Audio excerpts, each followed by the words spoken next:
Welcome to World Affairs Today, brought to you by the World Affairs Council, Washington, D.C., a leading forum for global education and international affairs.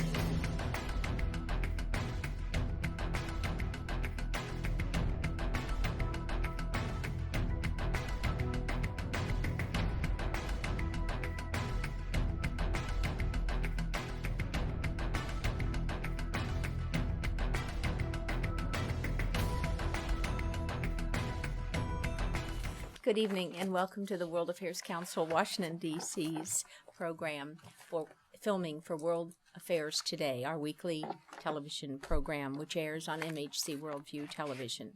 I'm Heidi Shoup, President of the Council, and it's my pleasure to welcome you here this evening. The topic of tonight's foreign policy panel discussion is the third presidential debate held on October 22nd that focused on foreign policy issues, or was supposed to focus on foreign policy issues. Tonight, we will engage in a debate of our own and a discussion with two scholars who have followed presidential debates in foreign policy direction and who are here with us this evening. Dr. Lamont Colucci is an associate professor of politics and government at Ripon College with previous experience as a diplomat with the U.S. Department of State. He received his Ph.D. in politics from the University of London, and his primary area of expertise is U.S. foreign policy and national security. He is the author of Crusading Realism, the Bush Doctrine and American Core Values After 9/11, and he has recently completed a 2-volume series entitled The National Security Doctrines of the American Presidency, How They Shape Our Present and Future.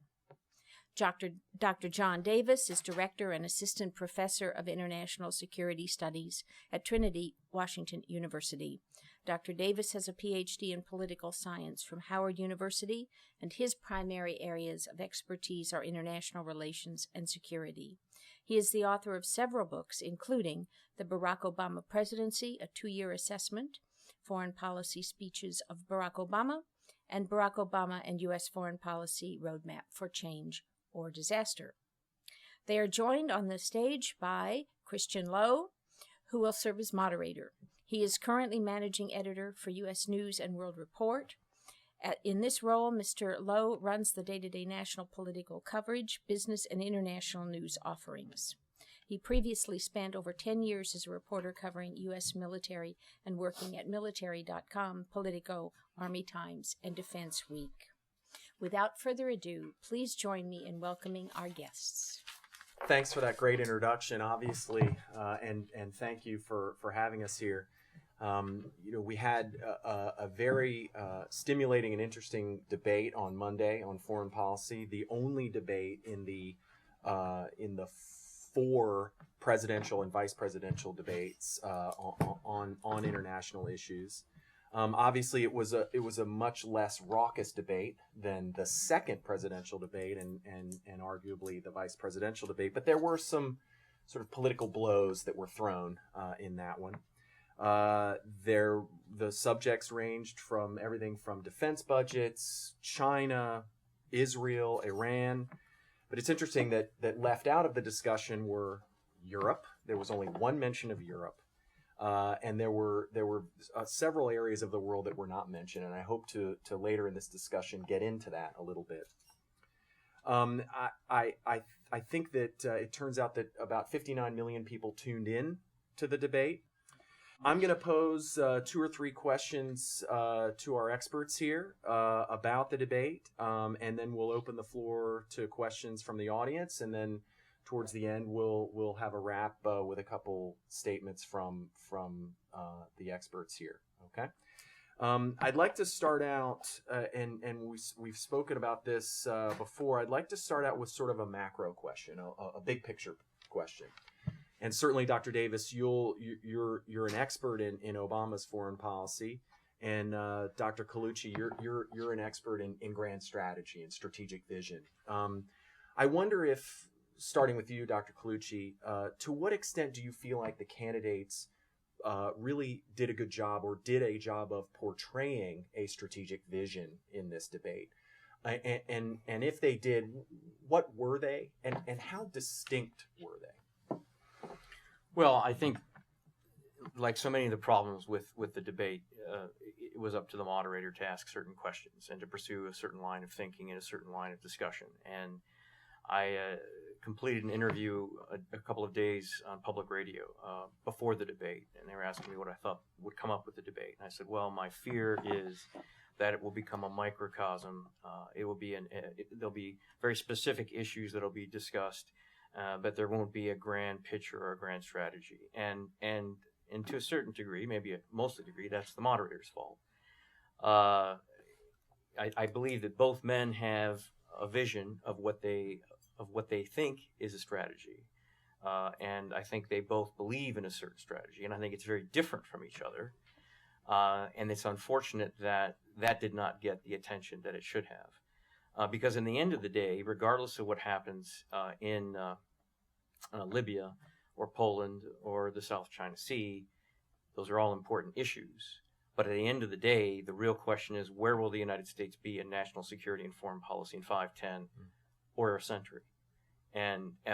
But to be honest, of course, that's not going to necessarily play well as far as a campaign goes. You're not going to win votes necessarily on discussing a strategy that goes out on the horizon.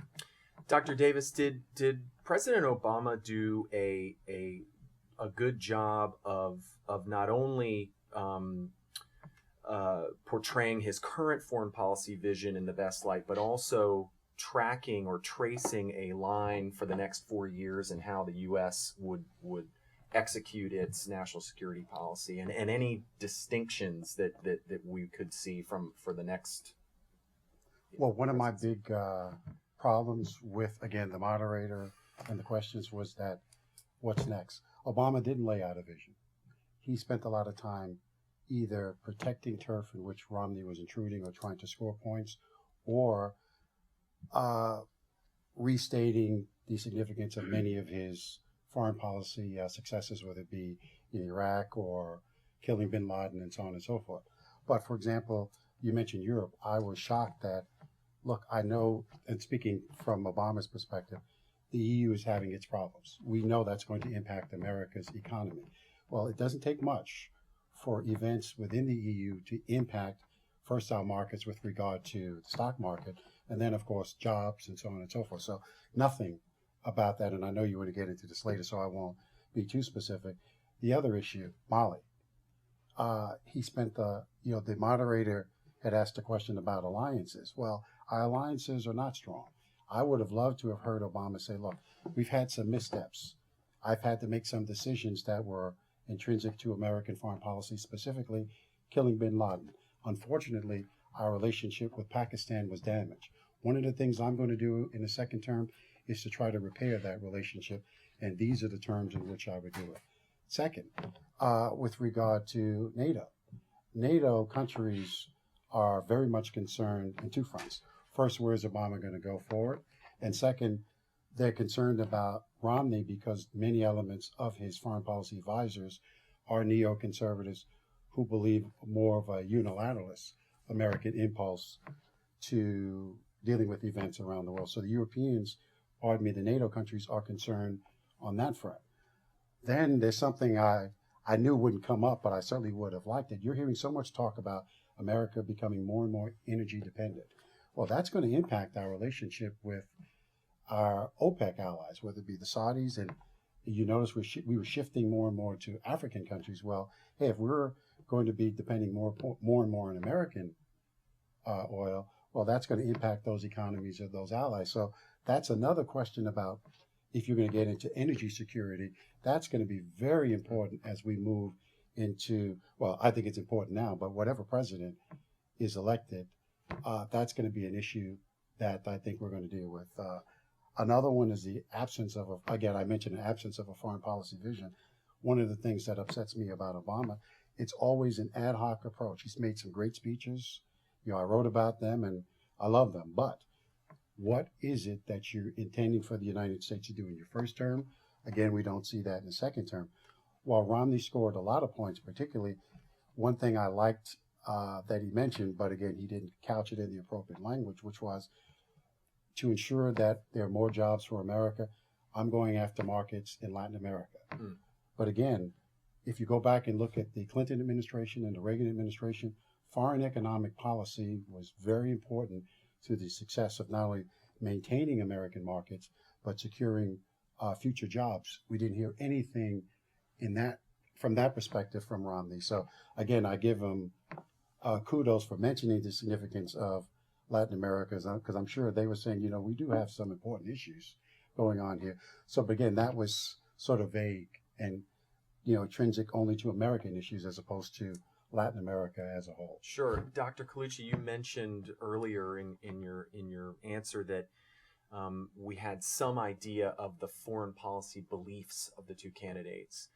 I'm wondering what you drew from the debate in how you saw what Romney's foreign policy beliefs were. I mean, clearly we have a 4-year track record of President Obama and his conduct of foreign policy.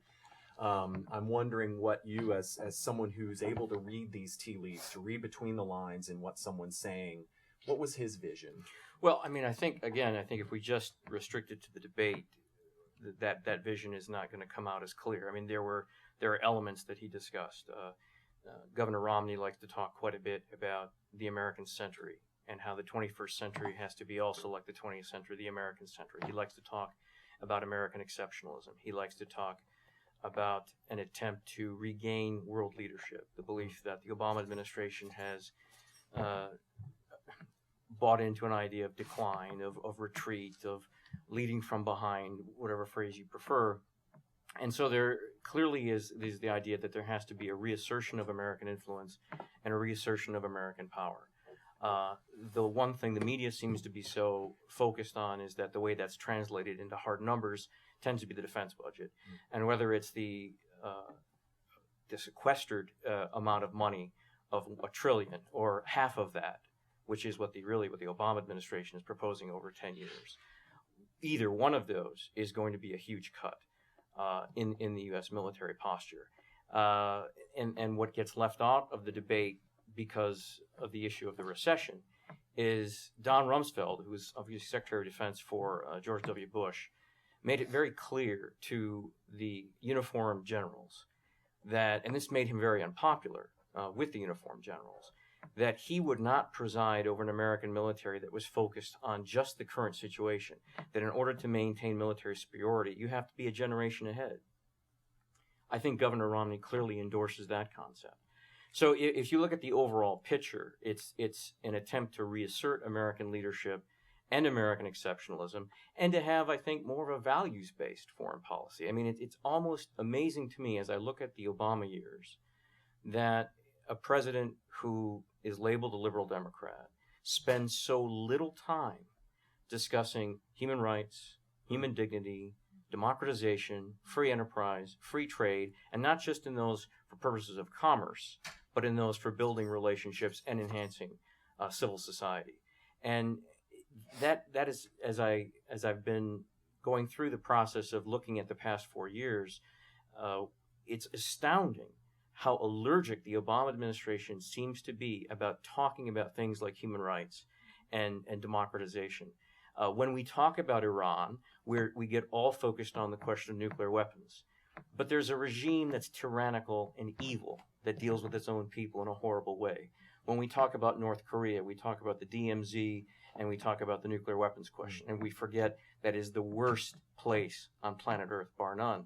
And so this idea of trying to reassert American ideology, American values into a foreign policy debate. And yeah, that does mean that you will have to then take on a mantle of responsibility and a concept of, I think I'll let allies do it.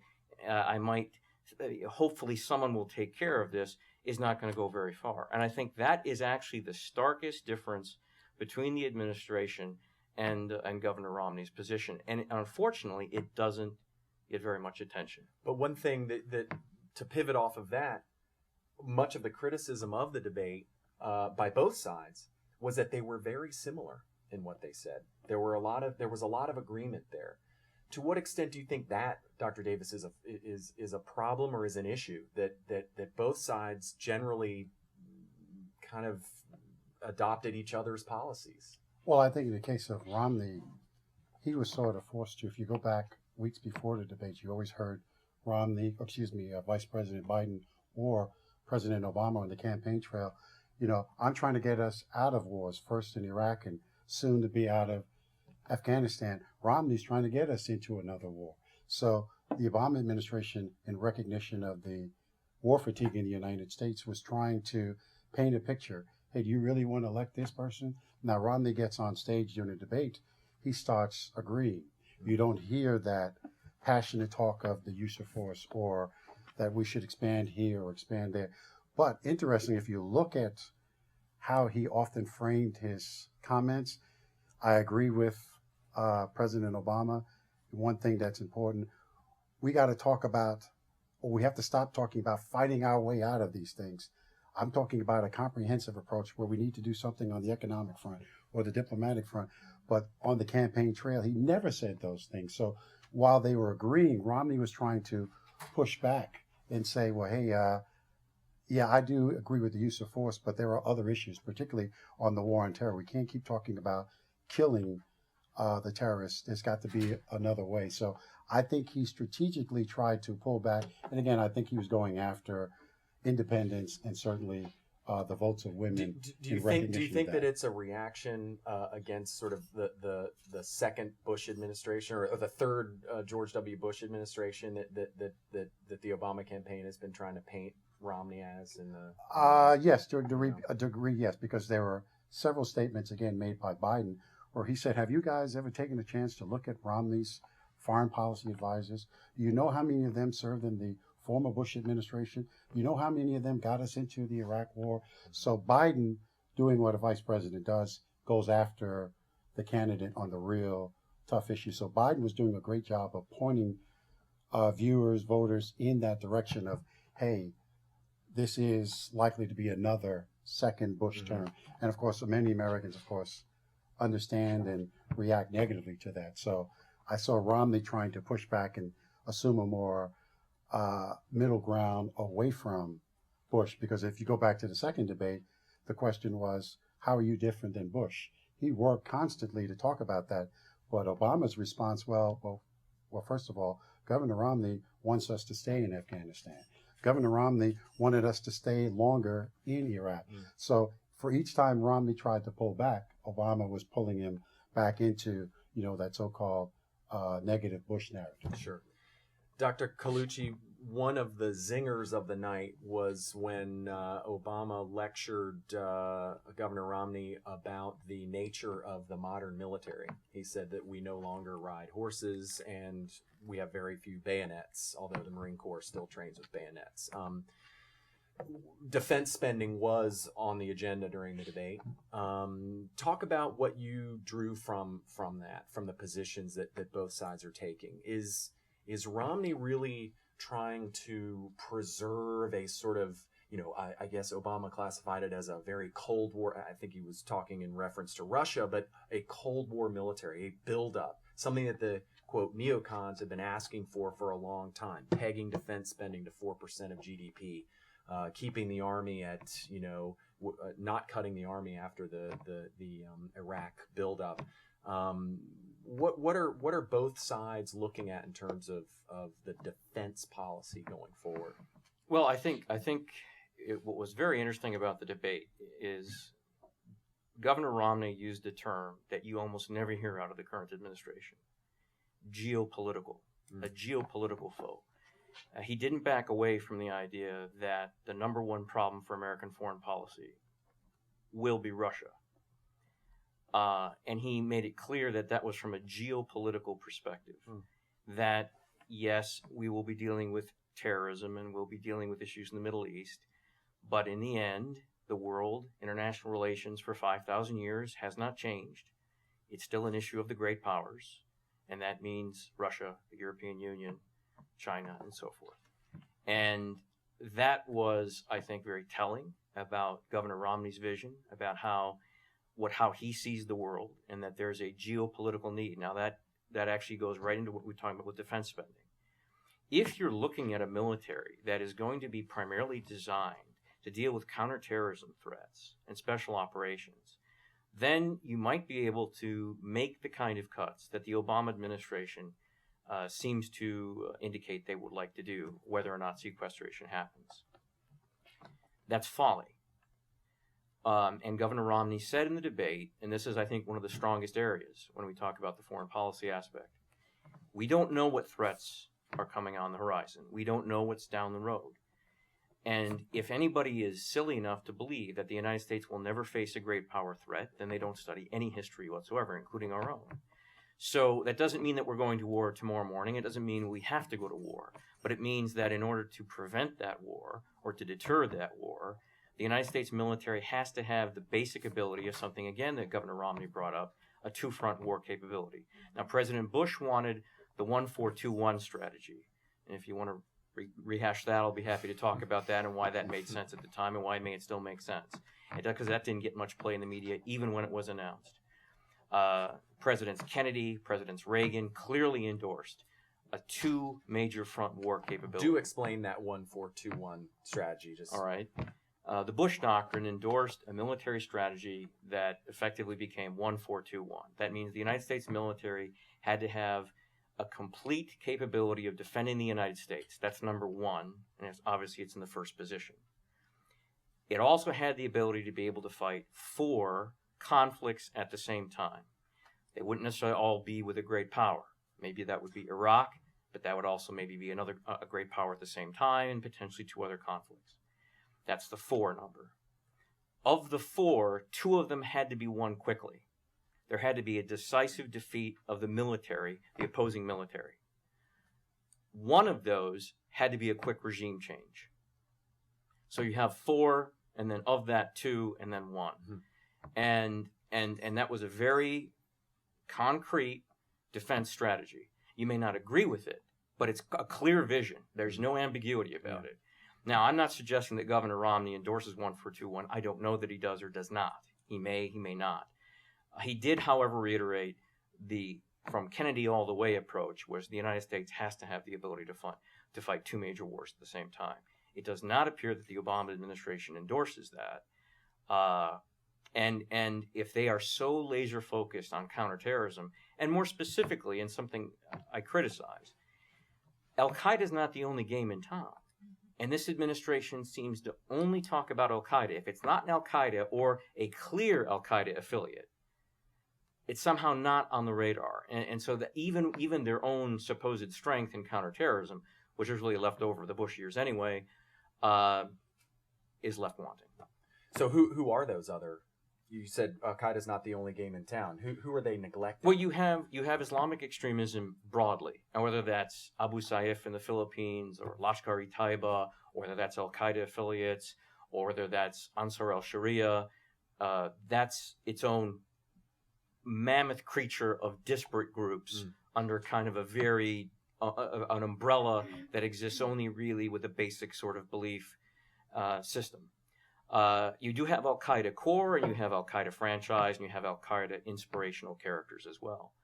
You also have groups like the FARC, F-A-R-C, in Colombia, the narco-communist terrorists that are probably more narco than they are communist, but still they destabilize Colombia for the time being. And there's no mention of that. Yeah. The new splinter group that became the real IRA of the real IRA is trying to make, again, a comeback in Ireland, Northern Ireland. So, and on the one hand, someone's going to say, well, these groups aren't controlled by some single brain. Of course not.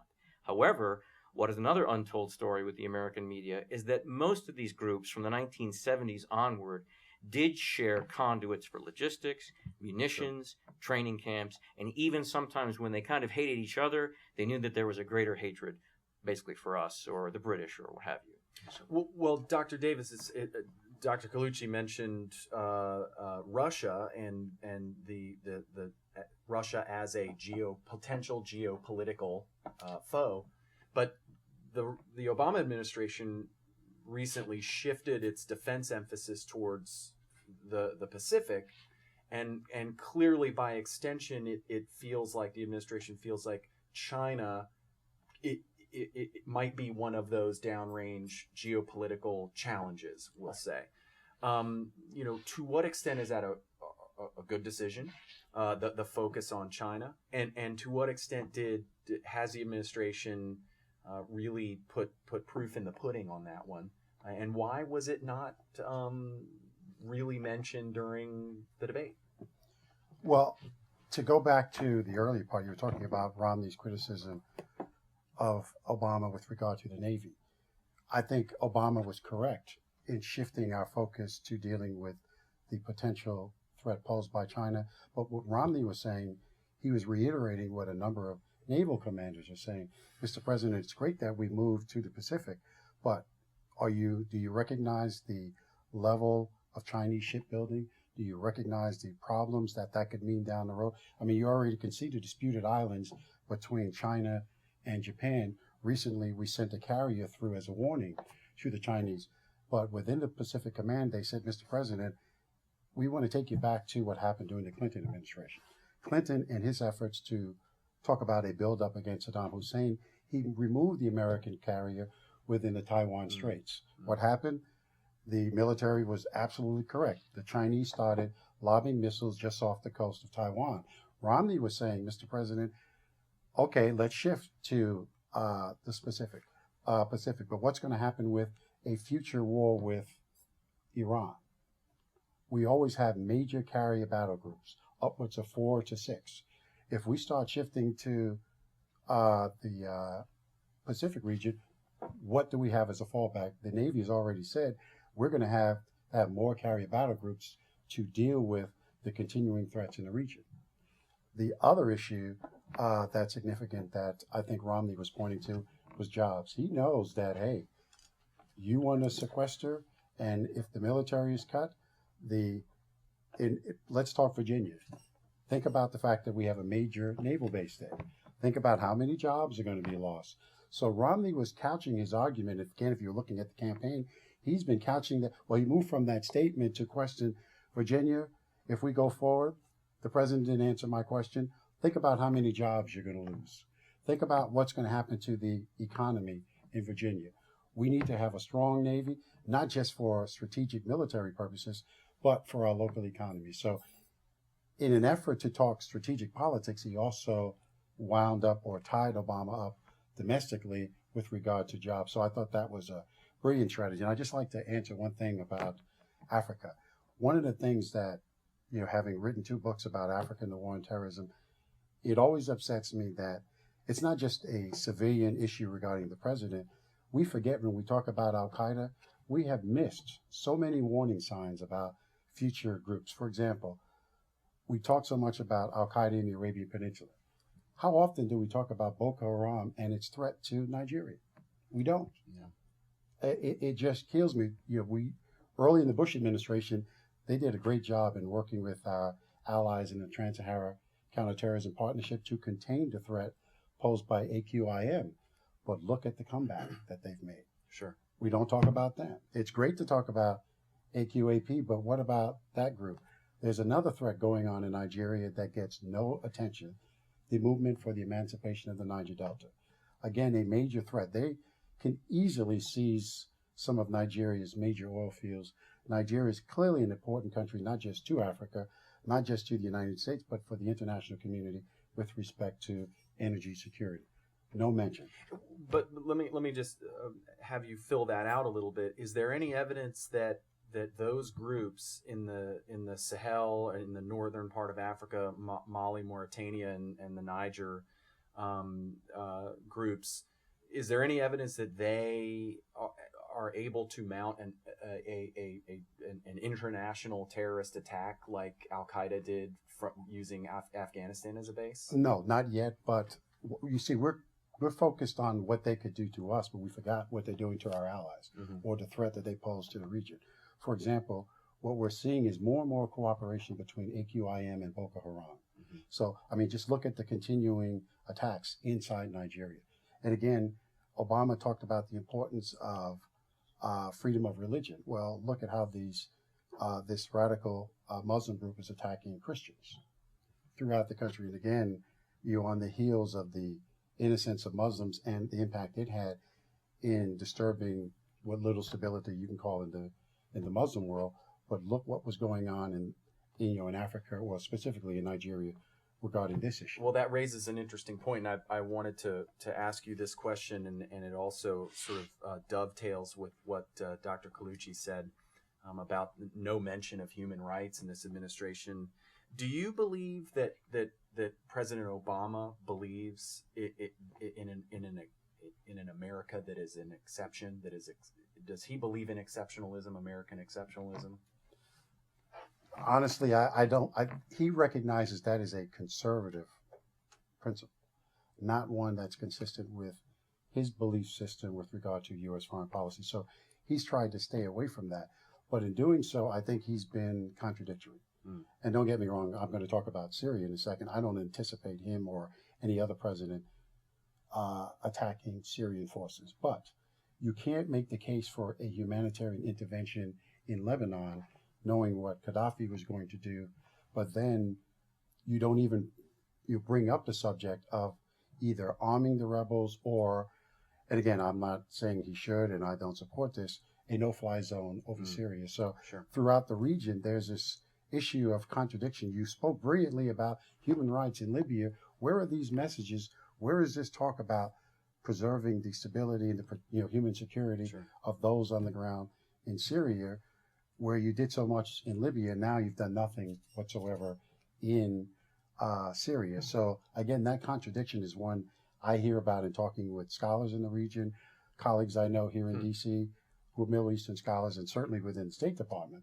We're fighting this contradiction in terms of our policy.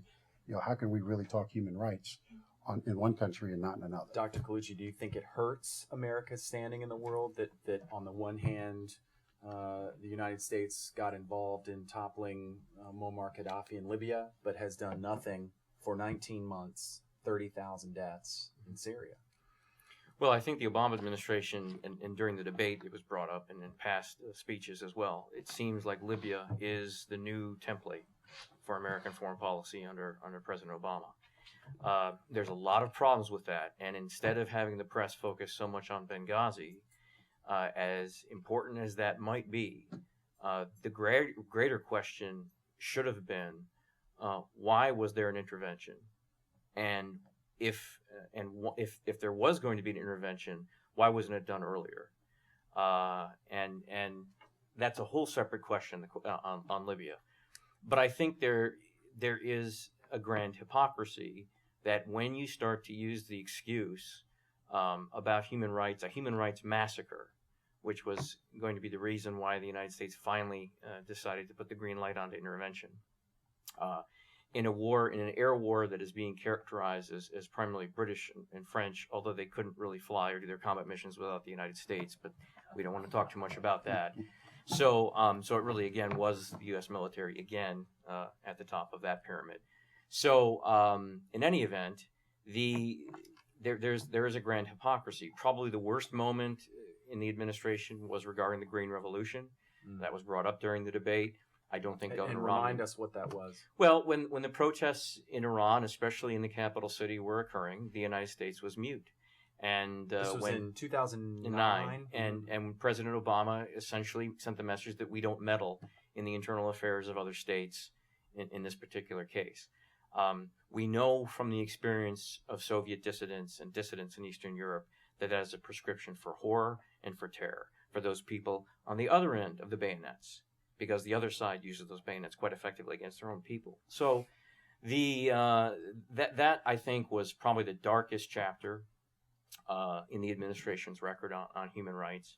And I think this leads to a fundamental problem that deals with your question about American exceptionalism. I guess in our first major disagreement, I don't think it's a conservative principle. I think it's an American principle. And I think that the idea of American exceptionalism is varied, but one of those is that we stand for certain absolute values.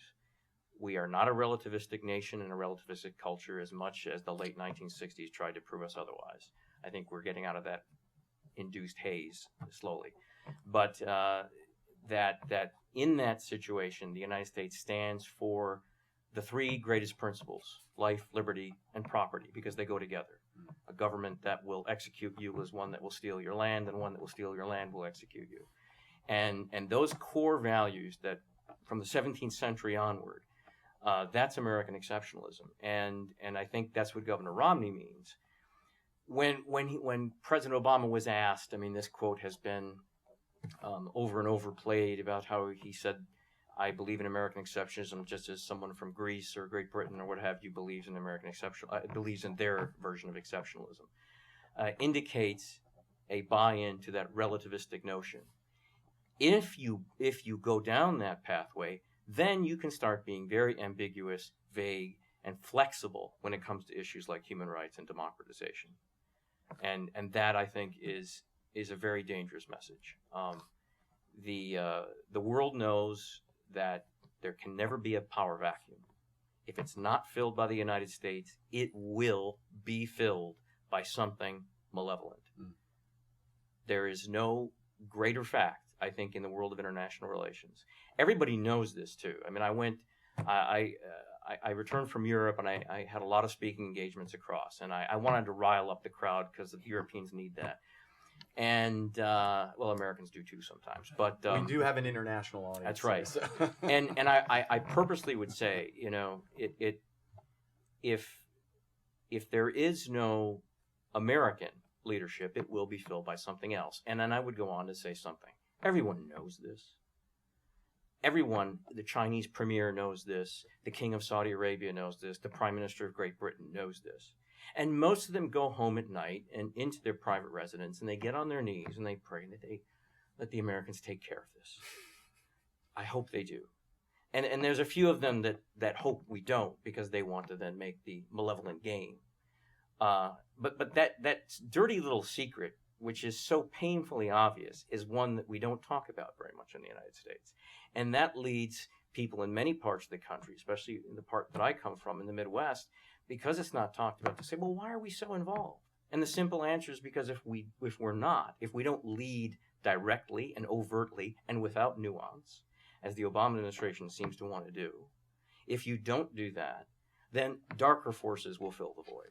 And that's been the case forever, and it will always be. I see you nodding your head, Dr. Davis. Oh, I'm in complete agreement with that. The only point I was making about exceptionalism, if you look at the presidential election, always you hear conservatives talking about that. If Obama... You're saying that Obama sees it as a conservative... Right. Sure. Yeah, that doesn't mean... point. Right. He doesn't... And for him, it's like, well, I'm not getting into this issue of American primacy, because to do that would mean expending more dollars on the budget. Of course, the defense budget. He wants to move back and say, look, I've come in, I dealt with Iraq. I've dealt with events in Afghanistan. I dealt with issues in Libya. Now it's time to pull back. And remember, he talked in the 2008 campaign, as we get out of Iraq, I want to use that money for what? Domestic issues. Mm-hmm. He's now talking about getting out of Afghanistan to use that money for domestic issues. So while he may understand the significance of exceptionalism, he's concerned that to talk about it would be on conservative or Republican terms and not those consistent with Democrats. So I agree that it is something both parties talk about, but in the current context, it's too much about the perception or perspective of Republicans and less about what Democrats or the president views these. So it's a political definitely move. We've got about 15 minutes before we open it up to the floor for questions. I want to drill down here. I want to give you guys an opportunity to identify some issues that were not discussed on Monday that you feel should have been given greater attention. Dr. Davis, you talked about Africa. What else was absent from the debate that may be something that should have been expanded upon more? Well, first, I was hoping to hear three questions, and they're all concerning Romney, because remember, Americans, they felt comfortable with him in the first debate on the economic issues. Many Americans are still trying to figure it out. Okay, he did well in the commander-in-chief aspect, but I still don't know for example, what informs his worldviews. Under what circumstances will you use force? And if so, will they be on a unilateralist impulse or, again, multilateral? Then there's another larger question.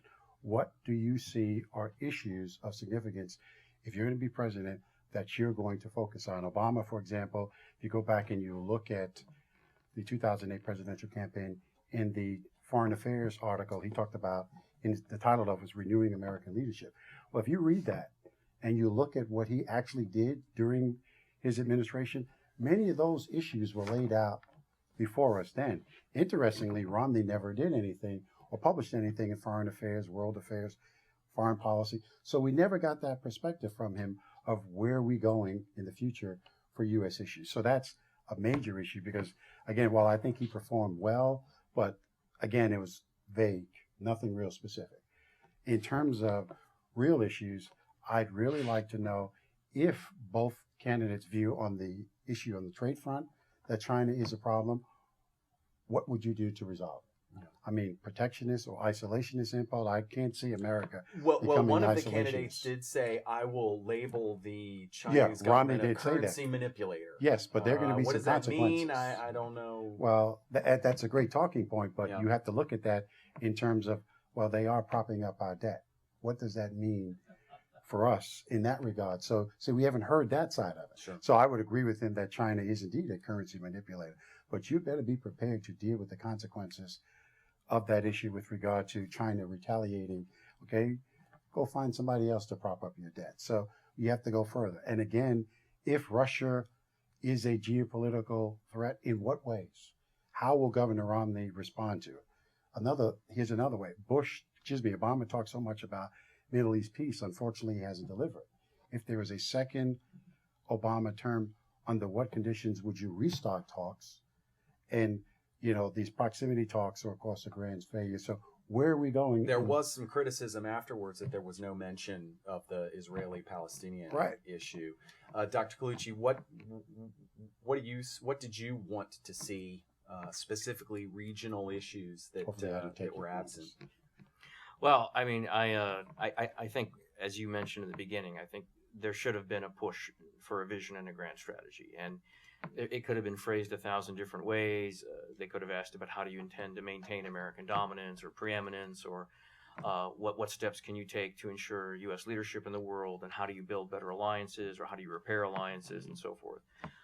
So I think that could have been a very interesting question, and would have given us a much clearer view of both candidates' viewpoints in a general view of the globe. I think the human rights issue was neglected. I find it, again, strange. In looking at in countries, whether it's North Korea or Sudan or Iran, it's an untold story. And in two of those cases, there are countries that are pursuing very far, in the case of North Korea, weapons of mass destruction. So that could have been an issue. NATO, as you, I think, brought up, is the most important alliance that the United States has, and it's going through a period of transition and questioning. And part of that, much of that, is the Europeans' fault in not being willing to share a burden with the United States, except symbolically, quite frequently. And then even with Europe in general, and how the press says, well, what is Europe? Well, Europe is Germany, France, and Great Britain, and we don't really want to talk about the British because they ally with us too much, and that's almost a joke, which is insane. And if any country's relationship has been hurt during the Obama administration, Israel might be number 2, but Britain is definitely number 1. In what way? Well, I mean, starting from the beginning with the missteps with the Brown administration, and then the kind of strange situation with the monarch, the removal of the Winston Churchill statue, and people say, well, those are just symbols. Well, that's what builds relations. That's the whole concept of diplomacy, and this kind of inability for the United States to make clear common cause with the British, who in many ways are much more victims of terrorism within their borders than the United States is. Much more constant and an ever-present threat. Can you point to it's a very intriguing point. Can you point to a specific incident where the U.S. did not back up our British allies sufficiently? The British were quite upset when the Falklands began to reemerge as an issue, that the United States did not simply squelch that completely, and that the United States will support the United Kingdom completely, and that's the end of it. And why is that, do you think? Well, I mean, there's all kinds of theories as to why President Obama doesn't like the British, and I don't know if any of those are true or false. Perhaps some of them have some merit, but I don't want to get into that because Does that I don't have to do have with the fact that the British government is a conservative government? Well, well, the Brown government wasn't, and okay. things were, I think, in many ways were worse under Gordon Brown. Fair enough. I think it perhaps is an inability to understand the dynamics that have forged American foreign policy. You could say 200 years, but at least 50 years, and perhaps that comment is one that if I could expand on just for a moment. Yeah, sure. President Obama wasn't elected for foreign affairs. Foreign affairs got much worse short shrift in the last campaign than even this one. This one's been bad. Last one was worse. And if you believe Bob Woodward, if you will, and you read his insight into those first months from the transition through the first months of the presidency, you get the impression, if Woodward is correct, that the president was simply bowled over by foreign affairs and by the daily briefings of the CIA, that the world was much more dangerous and much darker than he ever thought. And probably that explains the continuation of many of the Bush-era policies regarding terrorism. In fact, I'm sure it does. So I think that could have been a huge issue addressed as well. The other part, I guess, we spent a bit of time on China in the debate, although there was no strategy. This so-called pivot to Asia, where's the substance? You've got a couple of thousand Marines supposedly going to Darwin. You might put another aircraft carrier on patrol. And then what? For what gain? For what purpose? There's no question of Taiwan anymore. There was no question on Korea. If there are two major great power flashpoints in the world, Sure. the Taiwan Straits and the demilitarized zone of the 38th parallel. That was never brought up. And our relations with a country that's also neglected, I think, under this administration, it's taken for granted, which may be this, they'll be with us. And in Asia, it's the Japanese. Yeah, sure. Japan is our most important ally in the Pacific, Well, I thought except for the Australians. a glaring absence was the South China Sea. Yes. I mean, this is something that's been flaring up recently. I'm flabbergasted that this was not brought up. Can I But you just can't mention- neglect. well, I'm sorry. okay. I'll just finish real quick. You cannot neglect your stalwart allies Sure. because they're not giving you trouble. That you need to maintain those relations, probably more so. The British, the Australians, the Japanese, the Germans, the Italians, and if you don't do that, you're going to wake up one day and the support will be tepid or not there at all, and that's unfortunate. I just wanted to mention quickly, Please. one of the major issues to me confronting Obama and soon to be Romney is repairing relations. One of the big issues to me with Obama, and it goes back to pretty much everything you mentioned, personal relationships. Look at the Obama relationship, or Obama's relationship with Netanyahu in Israel. But of course, Romney and the Israeli prime minister are very close. You listen to the Japanese media, they're constantly complaining, if you only knew what it takes for us to contact the president or to get any sense of if the president's going to confront us or assist us if China comes after us regarding these island chain issues. Then the South Koreans were very much upset again what it took for them to get in touch with the president directly over the crisis with the North Koreans over those islands when many South Koreans were killed. So constantly you're hearing these questions of, what does it take to engage Obama personally? And you see this again on the domestic front. Why is there that reluctance? Well, for me, it's very counterintuitive because Obama, he's so intellectually strong in terms of communication skills. You would think this would be a natural extension. The way he communicates to Americans, it's like, okay, now let me illustrate that. Oh, well, let's talk about his speeches. So you've made these great speeches. Now let's talk one-on-one with our major allies, and let me take this a step further. And you don't hear that, but rather you hear this criticism. It's very tough to just talk to him about, can we get together and talk about this or that? If you just look at the Washington Post coverage of these state dinners, we don't hear too much communication between the president and that leader. Rather, Obama shows up, he makes his comments, that leader makes their comments, and they're gone. So that there isn't that sharing that you normally see amongst previous Democratic presidents or Republican presidents, because usually when you leave office or what Obama's fighting for is a second term, those relationships become very important, even more so in a crisis. Well, do you think he'll be able to move on from that in a second term if he's reelected? I hope. Do you think these relationships, maybe a little bit stiff at first? I hope. He had relied originally on Hillary Clinton. She did a great job of establishing these relationships with foreign leaders and her counterpart. But again, that's the president's job. The president's going to pick up the phone and say, Foreign Minister X, we need your assistance. Or, what are you doing? Do you realize what this is going to do to our relations in the region? That hasn't happened. So again, I hope that's something he masters, again, assuming he gets a second term, or Romney learns the lessons of these important failures and say, hey, I know I'm not going down that road. Okay. Well, I think we've reached the time where we can open up the questions to the floor.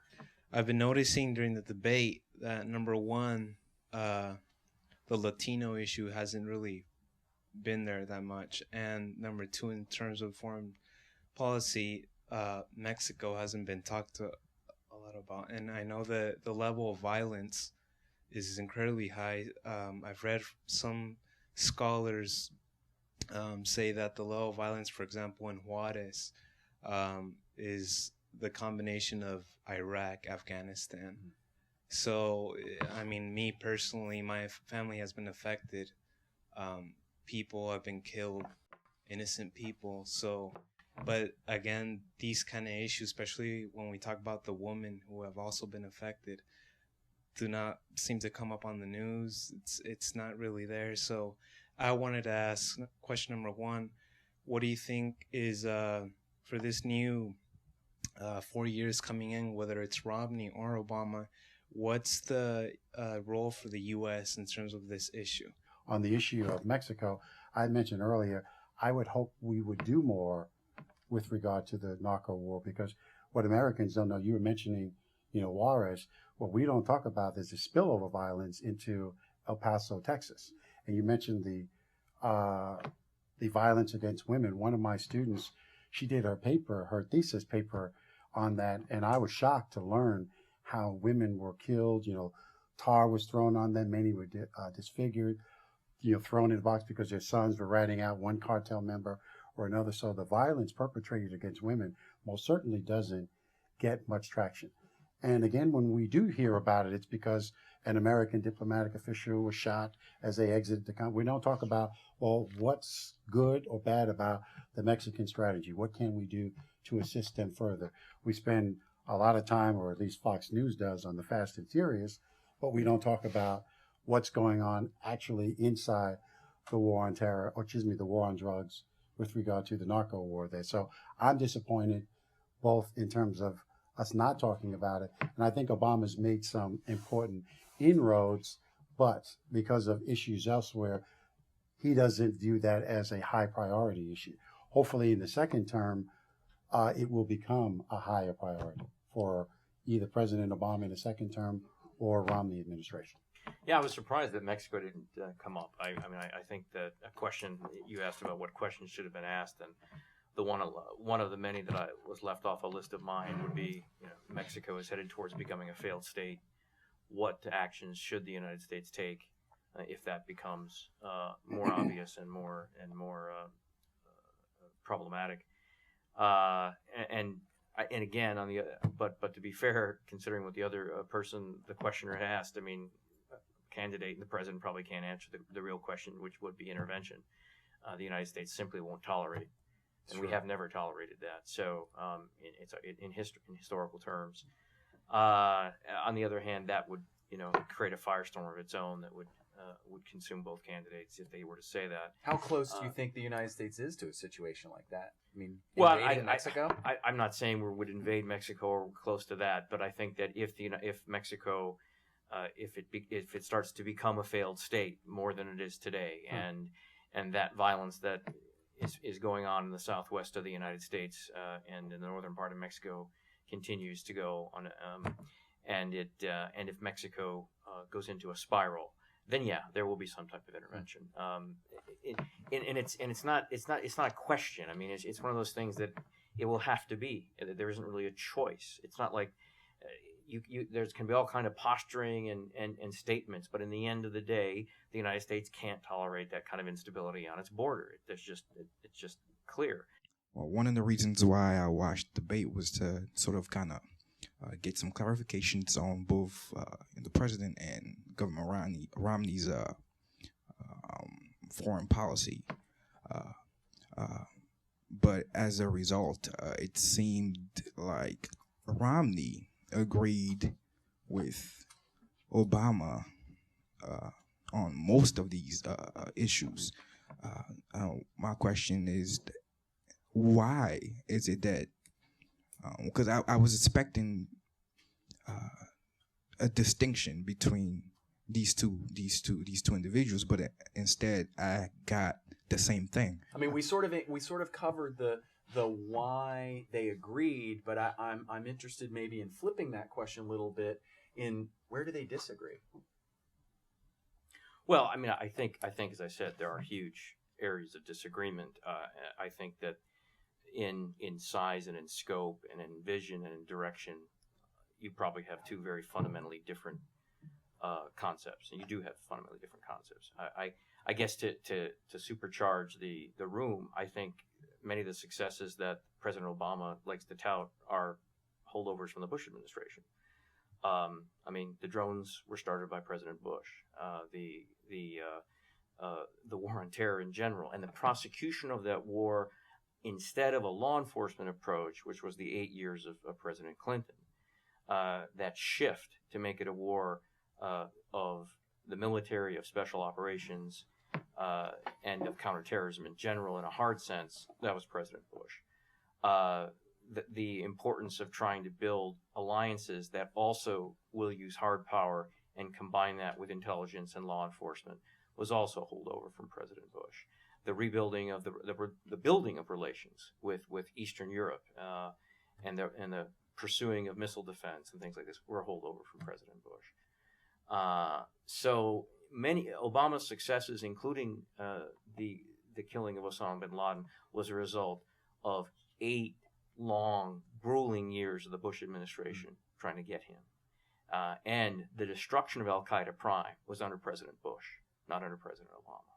So in that regard, why would Governor Romney disagree? But of course, because we're playing electoral politics, if he identifies with anything from the Bush administration, the press and the pundits that occupy this city like an enemy army will I promise not to take offense. Will be all over that, and the policy will be lost in the fog. There will be no discussion of the actual policy. It will all be about who his name is being attached to. As far as and Governor Romney's strategy, I mean, I think that was a strategy based on the election.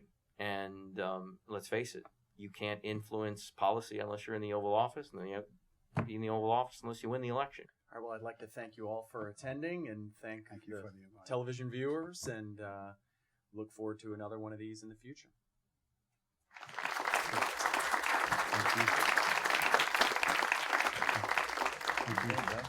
Thank you for joining us for World Affairs Today, a production of the World Affairs Council, Washington, D.C.